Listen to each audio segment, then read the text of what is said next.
PXG has done it again with the launch of a new lineup of drivers, fairways, hybrids, and irons. The new Gen 5 golf clubs deliver significantly increased MOI, faster ball speeds, longer distances, and tighter dispersions, all coupled with the exceptional feel and sound golfers have come to expect from PXG. Schedule your custom fitting or buy online at pxg.com. And we're back, Stripe Show podcast on a Monday. I'm your host, Travis Fulton. Thank you for making us part of your day. Plenty to discuss as we roll along here in professional golf. We're into October, and we survived the hurricane up here in Ponte Vedra, much cleaner than our friends down in Naples in Fort Myers. Sending our thoughts down to those people, as that was a lot of storm surge coming across. The weather's now beautiful here in Florida as we look to some fall golf, and that makes me very happy when we start getting into the 70s, light breeze, no humidity. Is that what it is up in Northeast Florida as our guest joins us from Golf Channel Studios, Jaime Diaz? Is it, 70, perfect weather, light breeze, go out and play some golf here this afternoon? Well, I wish I was in Northeast Florida right now, but I'm in Stamford, Connecticut, where it's about 50 and gray. But okay. That's where Golf Channel is now, as you probably know. But it's still, you can imagine some of the leaves turning. It's spectacular golf up here. Yeah.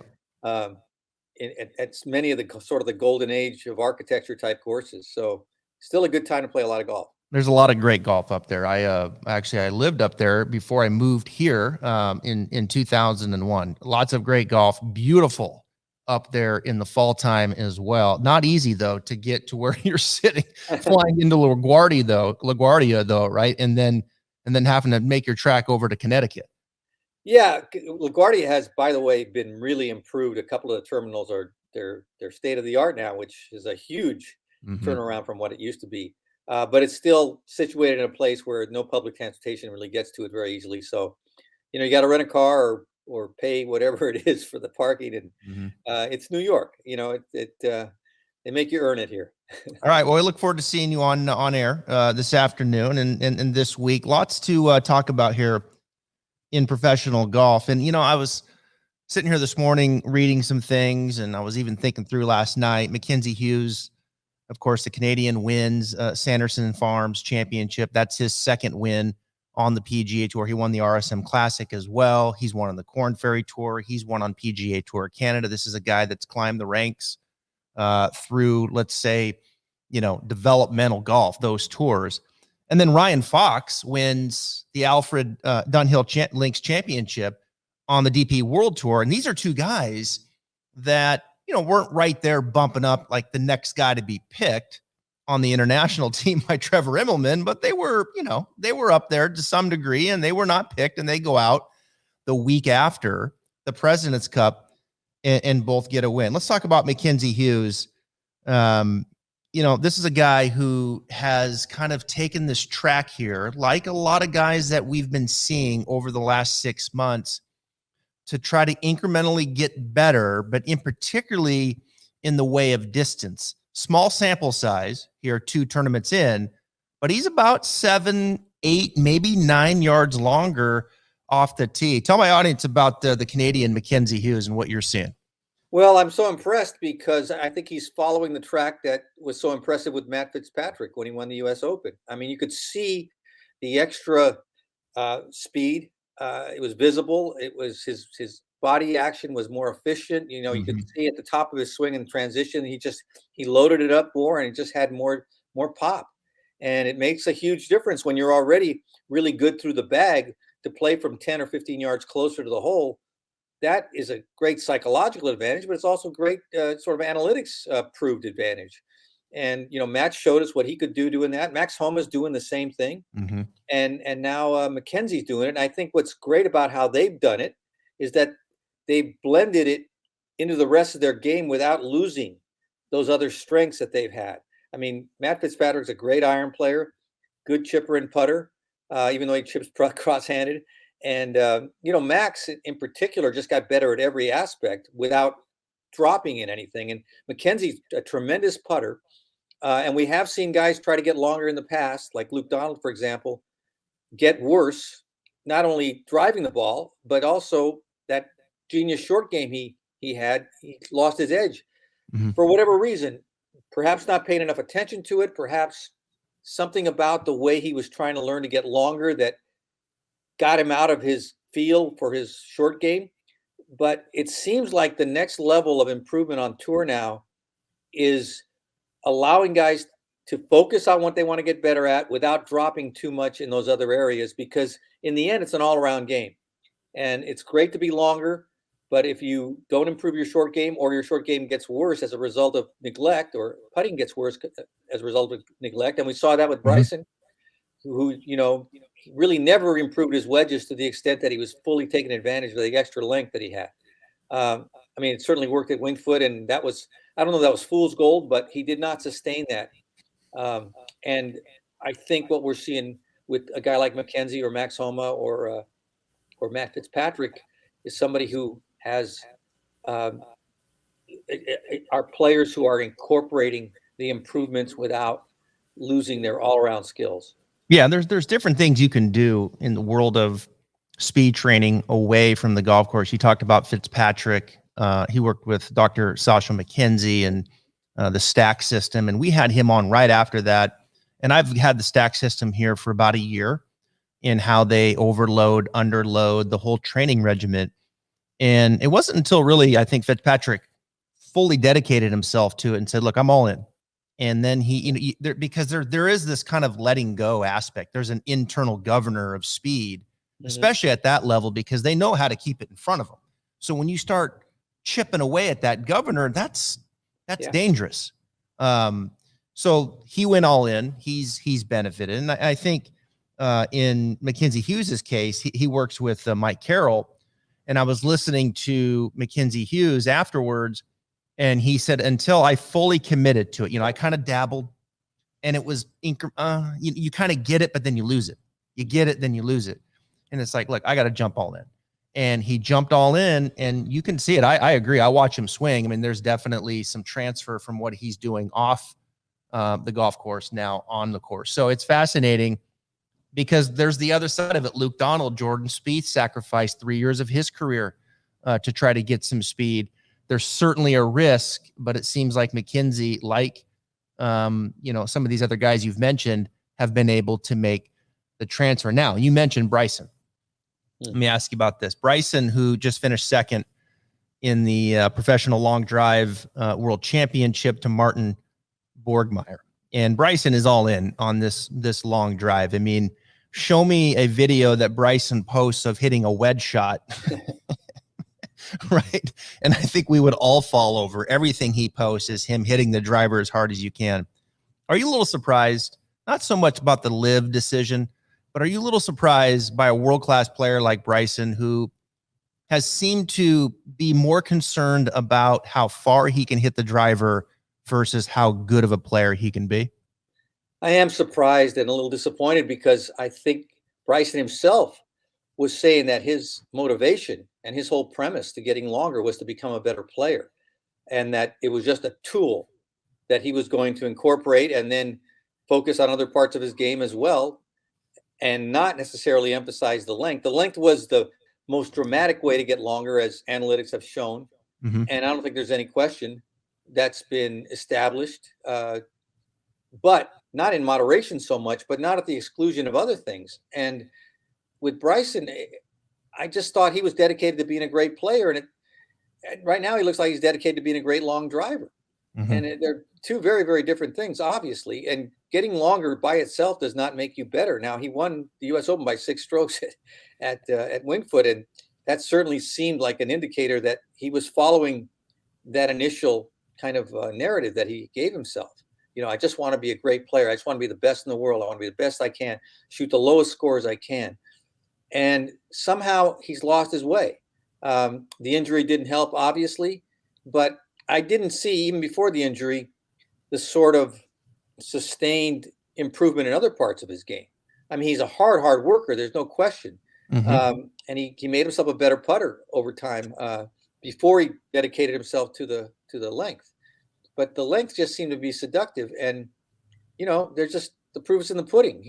He even when he drove it quite accurately for someone that long, and yet was not getting the ball as far as proximity in a way that really proved that they was taking advantage of it.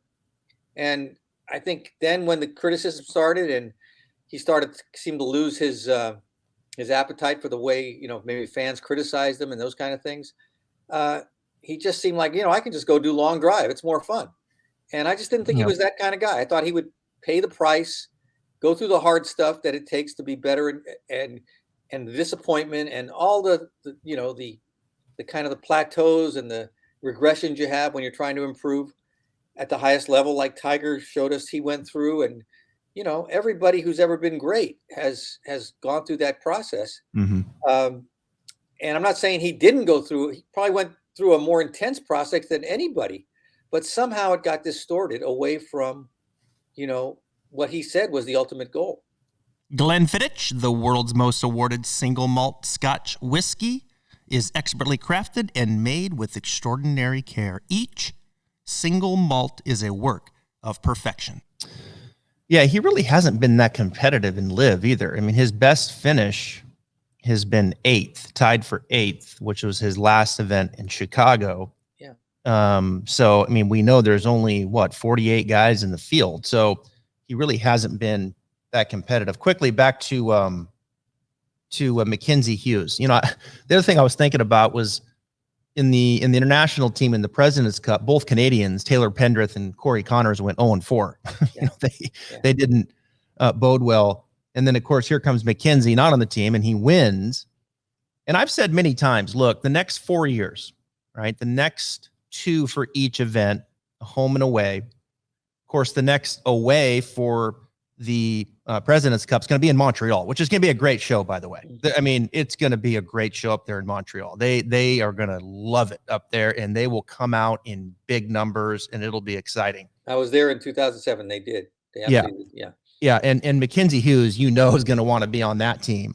I feel like Jaime, the international team versus the European team in the Ryder Cup. I feel like the international team is better positioned, younger players.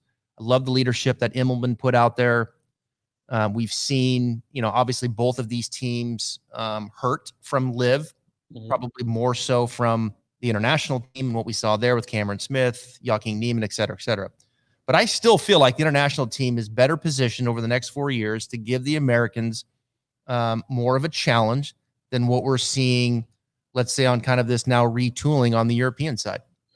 I agree about 80%. I don't think it'll be as soon as 4 years, but I do think time will be on the international team side because it has become a more global game. The population differences that you're drawing from with the international team versus even the United States, the international team has the advantage. There will be geniuses like Vijay Singhs or Sebi Ballesteros, obviously European, but from isolated non-golf environments who become these phenomena. And I think the internationals have just so much potential for that because there's just so many countries that will be surprised about when it comes to when they first start to get golf.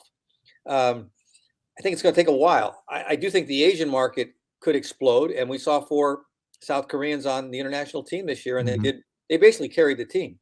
And Tom Kim might be the best kind of signal that something special is happening. So if that happens, I agree with you. There'll be higher world ranked guys on the international teams than there will be on the European team. But having said that, the European team still has a very strong core. I mean, you got Rahm, you got Rory, you have Matt Fitzpatrick and Hovland and Tyrrell Hatton. These are good players still. And they lost. The guys they lost were Ryder Cup icons, but on the back end of their careers. Yeah. So they weren't hurt as much as internationals were by LIV. But I, in terms of the long game, I think, and I called Jack Nicklaus during the President's Cup because he had sort of made a transformative suggestion back in 1977 with the Ryder Cup when, it was clearly getting to be landslides for the U.S. and he played on 4 teams and he he said, you got to bring Europe into this. There's some guys over there, that he knew about Langer, he knew about Ballesteros. They were like 21, 22 at the time. And, let's broaden your footprint. And the European guys, I think it was, I forgot his name. It doesn't matter. They acquiesced and they said, let's do it. And in 79, that was the first year. And, US won, and they won in 81. They had an incredible team. But eventually, 83 was tied almost, and 85 Europeans won. So I asked Jack, do the internationals need some kind of transformation in that regard structurally? He said, no. He goes, they have the rest of the world. They have Asia. Right. Just let's be patient. And there will be a time, he said, well, when we'll be saying, why can't the U.S. win the President's Cup? And, Jack may not be around, and we may not be around at that time. But the point is, that's where probably if golf does grow globally, where the advantage will lie. Yep. All right, let's transition to the schedule. Fall schedule. The Shriners is this week out in Las Vegas. I'm actually heading out there tomorrow. Sungjae, the defending champ. Speaking of someone impressive for the international team. I'm curious, I find myself thinking about the schedule a lot. Just professional golf schedule. We know what it's been on the PGA Tour for many, many years. We know the thinking of Jay Monahan and his team continue to increase tournaments and those types of things. We're up to, I think it's 46 tournaments this year. Yeah. However, after this season, the wraparound, the next season, it's going to be very different. We're going in a different world now, and they've kind of had to their hands been forced to think differently based off of LIV, of course. What are your thoughts, Jaime? Do you? I've always thought, look, this is getting a little too watered down for me. I feel like these fields that we saw in July, some of the fields we see in the fall, and this is no disrespect to any of the mid-tier players. It just feels watered down to me. And now we're going into these elevated events. What's this going to look like, do you think, in a year or two from now, the fall schedule in particularly? And do you like where it's going? And maybe do you agree or disagree that, look, where we are right now just feels a little much. It's a little overwhelming. It's a little too watered down. I'm of two minds. I like seeing the very, very, very, very best players play each other as often as possible. I used to love the World Match Play in Wentworth, and they'd only had, I think, 16 players. And yet they were handpicked. There was no world ranking really to speak of at that time. And you just felt like, oh, this is a heavyweight match, and I want to see it. But I've also come to understand that golf's really not that way. That good players have ebbs and flows. And when a good player who is on a high ebb is playing against a historically or record-wise great player who's not, that good player will win. Right.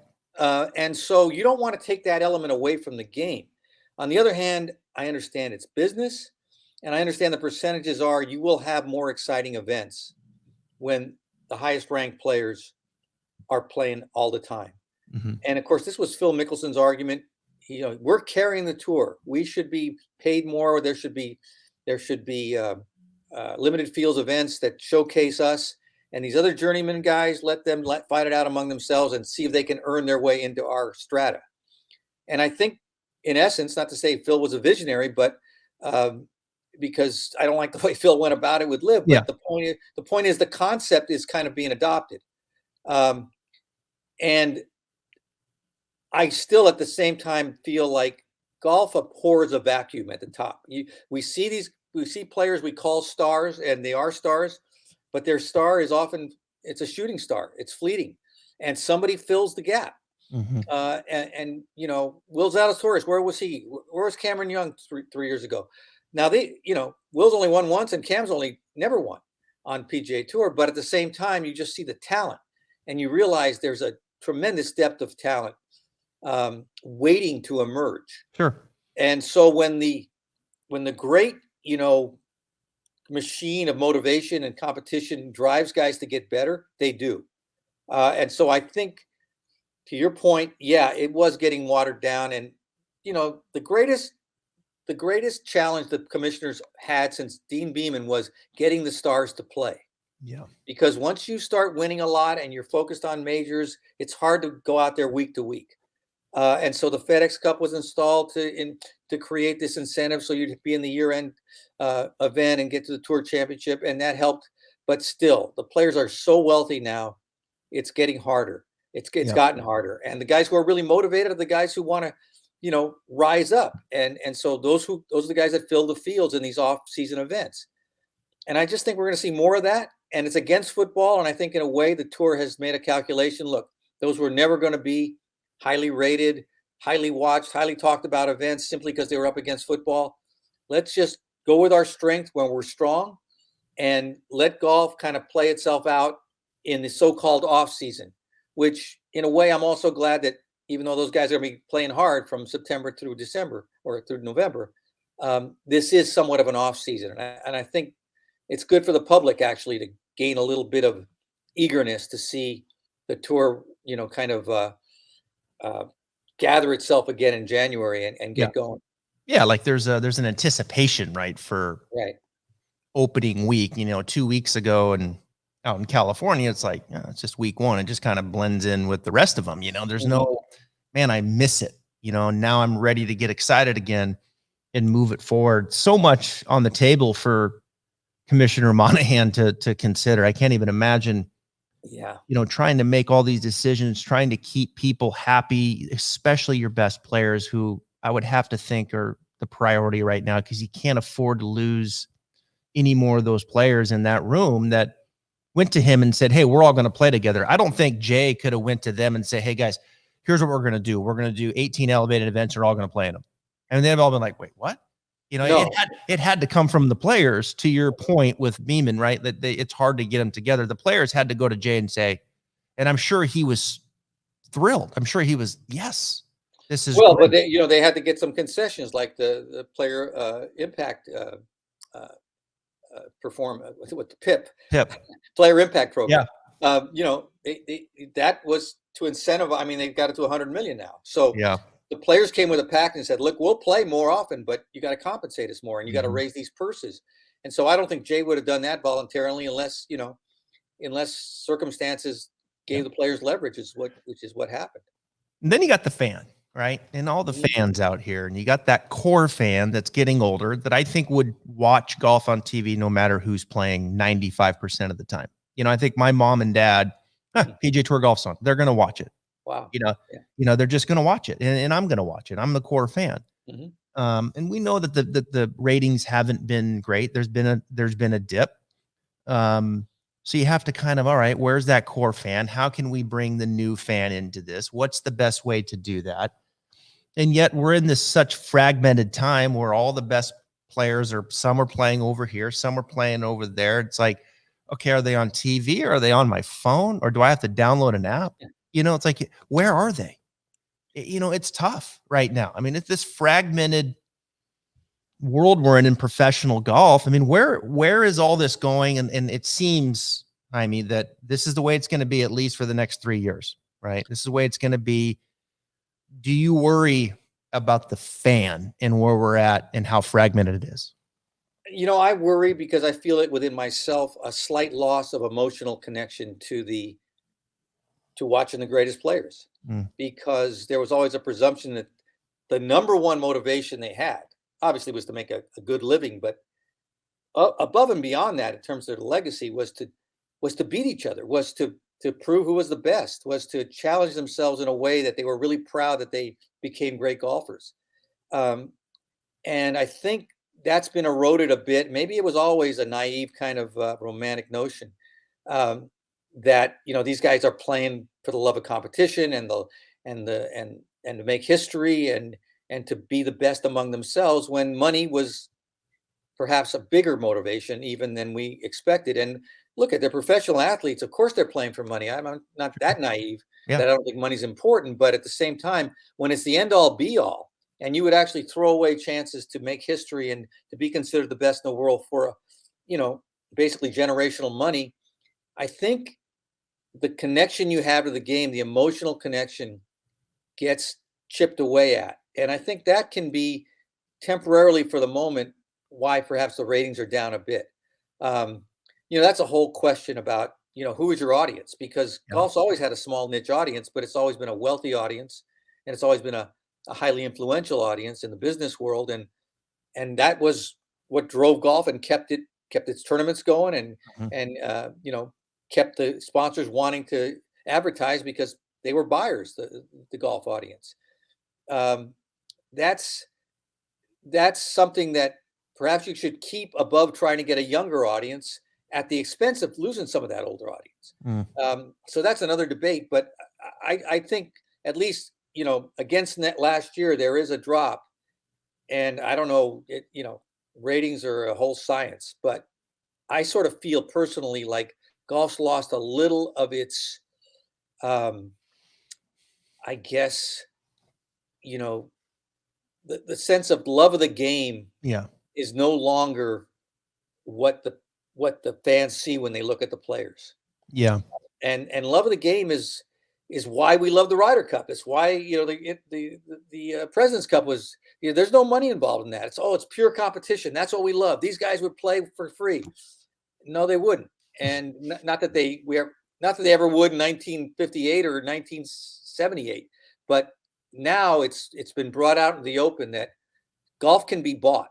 And if golf can be bought, it becomes commercial and not emotional. Yeah.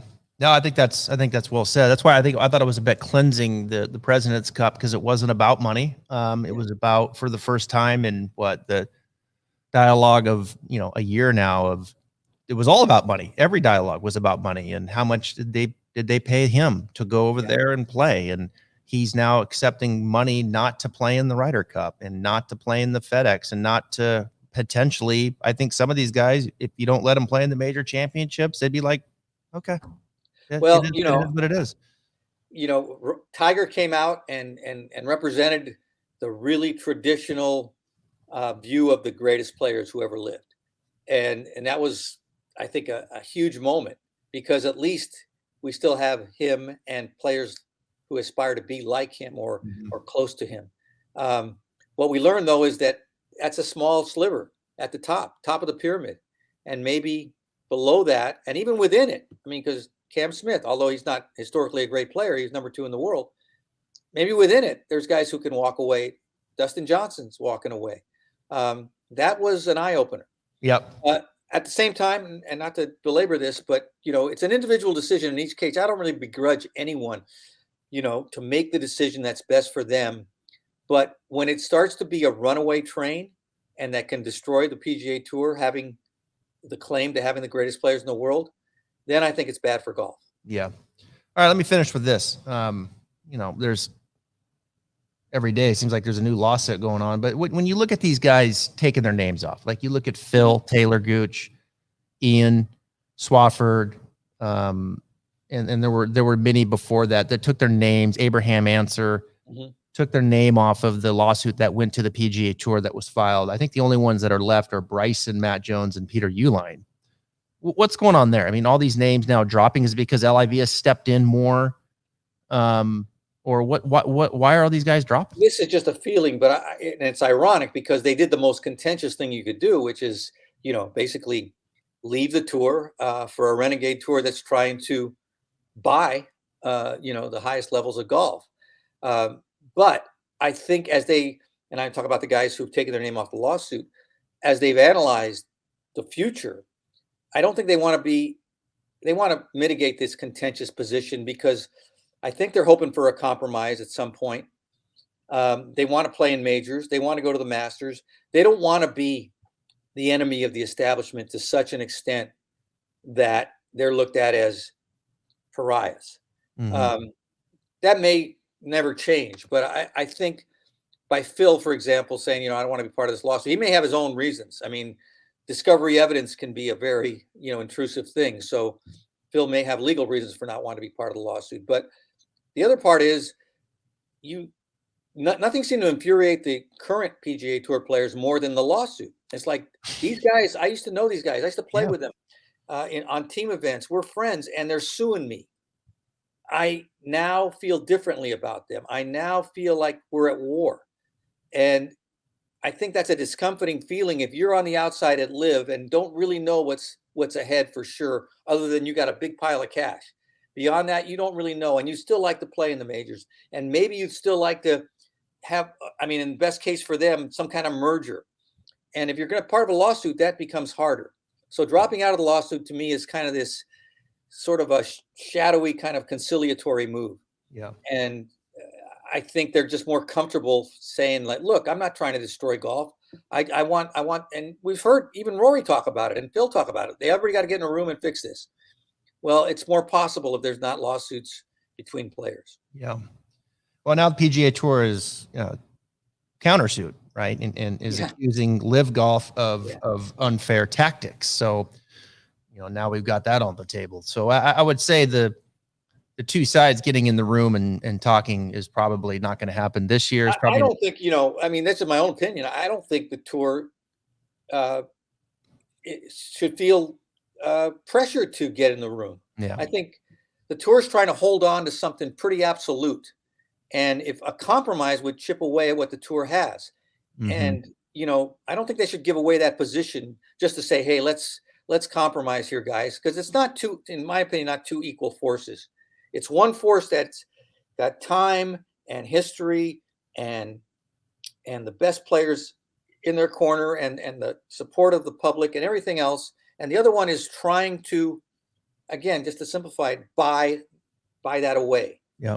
And that's a hostile takeover. And I don't think you have to be compromising with a hostile opponent. Yeah. Well, it'll be fascinating to see where we're at. I mean, I know it's going to take some time, but I kind of target the Players Championship next year. Like what's it going to look like by that time?